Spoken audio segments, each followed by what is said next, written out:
গাজা ও রাফায় ৯ মাসেরও বেশি সময় ধরে নিরীহ ফিলিস্তিনিদের উপর হামলা অব্যাহত রেখেছে দখলদার বাহিনী। এ হামলায় মৃত্যুর মিছিল বেড়েই চলেছে।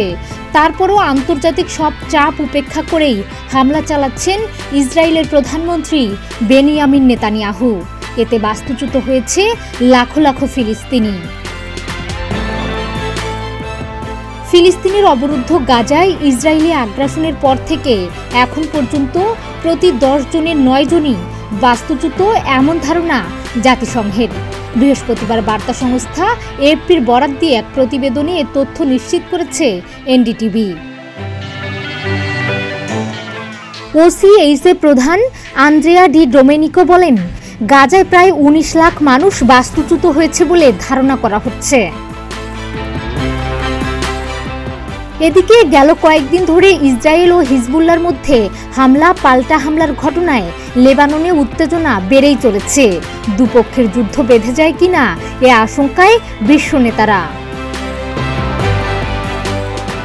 এমন প্রেক্ষাপটে লেবাননের দক্ষিণাঞ্চলে ইসরায়েলের বিমান হামলায় নাসের নামে হিজবুল্লাহর এক জ্যেষ্ঠ কমান্ডার নিহত হয়েছে।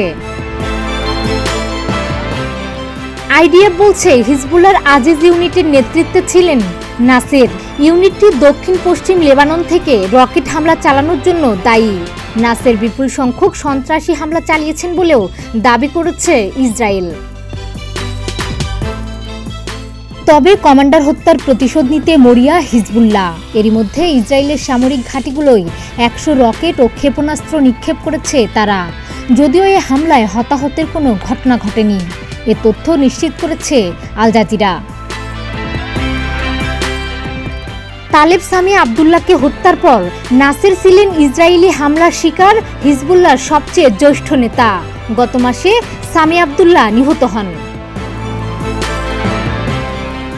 বিশ্লেষকরা বলছেন, গত বছরের অক্টোবরে ফিলিস্তিনি সশস্ত্র গোষ্ঠী হামাস ও ইসরায়েলের মধ্যে যুদ্ধ শুরুর পর থেকে প্রায় প্রতিদিন ইসরায়েল লেবানন সীমান্তে পাল্টাপাল্টি গোলা নিক্ষেপের ঘটনা ঘটছে।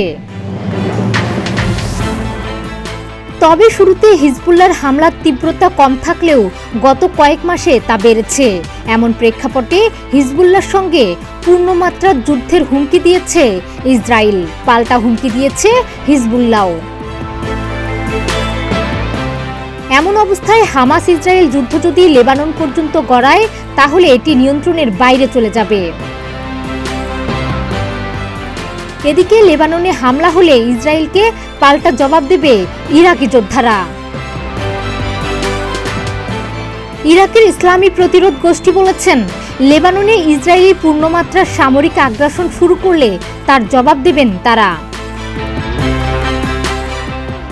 ইরাকের ইসলামী প্রতিরোধ এরই মধ্যে লেবাননে তাদের সামরিক বিশেষজ্ঞ ও উপদেষ্টাদের পাঠিয়েছে। ইরাকের প্রতিরোধ যোদ্ধারাও গাজার মানুষের প্রতি সংহতি জানিয়ে ড্রোনের মতো অস্ত্র ব্যবহার করে ইসরায়েলের নানা স্থাপনায় হামলা চালিয়ে আসছে।